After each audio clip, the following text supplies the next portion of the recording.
যে করে সে ফুল রেখে দিয়েছে। একটু লাফ করে দাও, লাফ করে।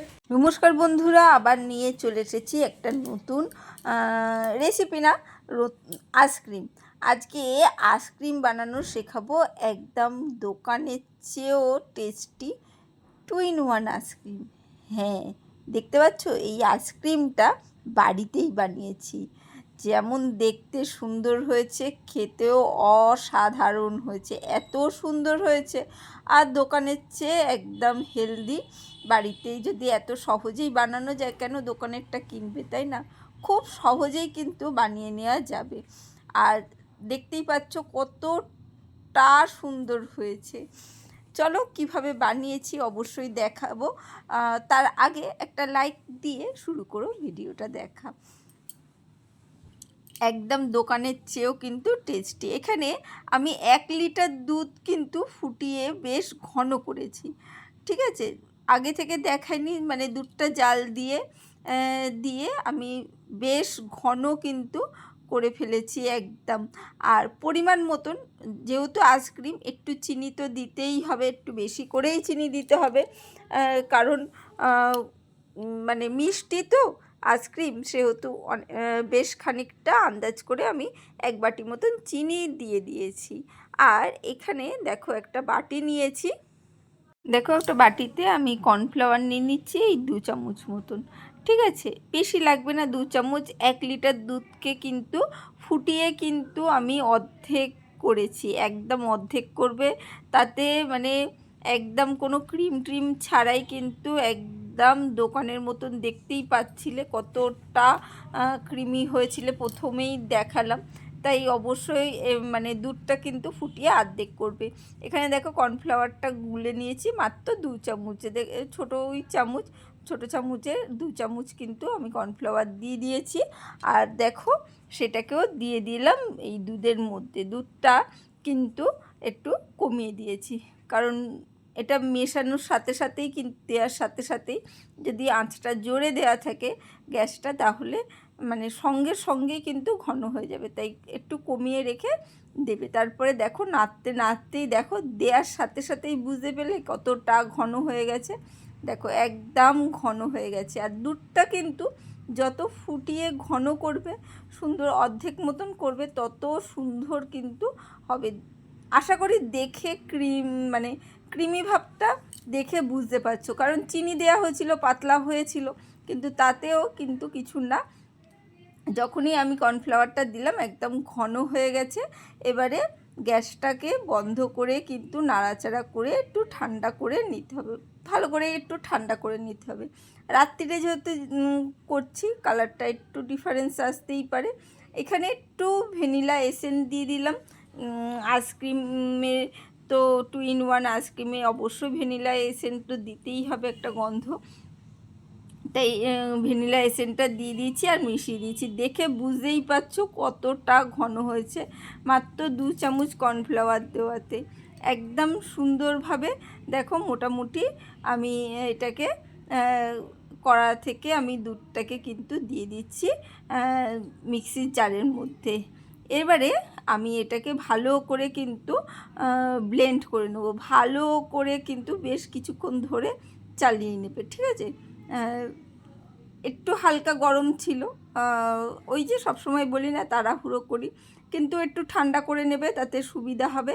এবারে আমি 2টো বাটি নিয়েছি, 2টো বাটিতে আমি অর্ধেক অর্ধেক ঢেলে দিচ্ছি। একটা একটু বেশি, সাদাটা একটু বেশি রেখেছি, আর যেটা পিঙ্ক কালার করব সেটা একটু কম রেখেছি। দুটো সম পরিমাণও করতে পারো, আর একটু কম বেশিও করতে পারো, যার যেরকম ইচ্ছা সে সেইভাবে কিন্তু করবে। কিন্তু 2টো বাটি লাগবে, 2টো কালার যেহেতু হবে, তাই 2টো বাটি অবশ্যই লাগবে। প্রথমেই দেখে বুঝতে পেরেছো আইসক্রিমটা কতটা টেস্টি হয়েছে। দেখো আমি এই বাটিটার মধ্যে একটু pink colour, pink food colour, অবশ্যই কোনো মানে এমনি রং নয়, ফুড কালারই দিতে হবে। যে কোনো দোকানেই কিন্তু ফুড কালারগুলো পাওয়া যায়। আর কেক সবগুলো মানে কেকের জিনিস যেখানে পাওয়া যায় সেই জিনিসগুলো কিন্তু মানে এই সেন্ট তারপরে কালার এইগুলো কিন্তু পেয়ে যাবে। সেই জন্যে এখন মোটামুটি সবার এই মানে সাধ্যের মধ্যে এই সব জিনিসগুলো পাওয়া যায়। তাই একটা পিঙ্ক কালার কিনে আনবে, ফুড কালার, সেই জন্যে এটাকে দিয়ে দিয়েছি। বাইরের আইসক্রিমে তো কালার মেশানো অবশ্যই খাচ্ছ, তাই বাড়িতে খেতে অসুবিধে কী আছে। আর আইসক্রিমে মানে এর আগে আমি আইসক্রিম কিনেছি, সেই জারটা কিন্তু রয়েছে, সেই জারটার মধ্যে কিন্তু আমি দুটোকে ঢেলে দিয়েছি। দেখো দুটো বাটি কিভাবে আমি ঢালছি দেখতে পাচ্ছ, দুদিক থেকে দুটো বাটি এইভাবে নিয়ে ঢালবে, কোনো অসুবিধে হবে না। দেখো দুটো বাটি কিভাবে আস্তে আস্তে ঢাললাম, আর দেখো একদম কিন্তু দুটোই কিন্তু একদম পুরো ভালো করে কিন্তু দু হাতে কিন্তু দিয়ে আমি কিন্তু এইভাবে ঢেলে দিয়েছি। আর দুধটা বারবার বলছি, দুধটাকে যত ভালো করে মানে ঘন করবে ফোটাবে তত সুন্দর কিন্তু হবে। দেখো ঢেলে দিয়েছি, ঢেলে দেওয়ার পর আর মেয়েরা বলছিল একটু যদি ডিজাইন করে দাও তাহলে কেমন লাগে। তখন হাতের কাছে কোনো টুথপিক পাচ্ছিলাম না, তাই মানে টুথপিকের শিশিরটা পাচ্ছিলাম না, তাই একটু ছুরি দিয়েই এইভাবে টেনে দিলাম। দেখো একটু সুন্দর মতন ওপরটা হয়ে গেল। এটা কি হবে মানে দেখতে ওপরে যখনই তুলবো তখন আইসক্রিমের বাটিটা দেখতে ভালো লাগবে, আর কিছুই না। এমনি তোমরা এইভাবেই কিন্তু জমাতে দিতে পারো, মানে ডিজাইন করতে হবে সেরকম কোনো ব্যাপার নেই। আর ডিজাইন করলে ওই যে মানে বাচ্চারা দেখে খুশি হবে। এরপরে আমরা যে পলি ব্যাগ জিনিসপত্র আসে, সেই পলি ব্যাগ, পরিষ্কার একটা পলি ব্যাগ দেখো নিয়ে নিয়েছি। এটাকে কেটে একটু ভাঁজ করে আমি কিন্তু এইভাবে ওপর থেকে কিন্তু চাপা দিয়ে দিতে হবে। একটা অবশ্যই প্লাস্টিক দিয়ে কিছু একটা চাপা দিতে হবে। ঢাকনা অবশ্যই দেবো, কিন্তু তবুও একটা ওপর থেকে প্লাস্টিক দিয়ে দিলে কি হবে, ওপর থেকে এই বরফ যেটা সেটা জমবে না, কারণ এটা তো আমরা ডিপ ফ্রিজে সেট হতে দেবো। তাই ডিপ ফ্রিজে অবশ্যই 6 ঘন্টা রেখে দিতে হবে। আর সারা রাত্রি রাখলে তো খুব ভালোই হয়। দেখো সারা রাত্রি দিয়ে রেখেছি, আর সকালবেলায় যখন খুলছি, দেখো কেউ দেখে বলতেই পারবে না বা খেয়ে বলতেই পারবে না এটা মানে ঘরে বানানো হয়েছে। এত সুন্দর আইসক্রিমটা ঘরে বানানো হয়েছে। দেখো যেমন দেখতে সুন্দর হয়েছে, খেতে অপূর্ব হয়েছে।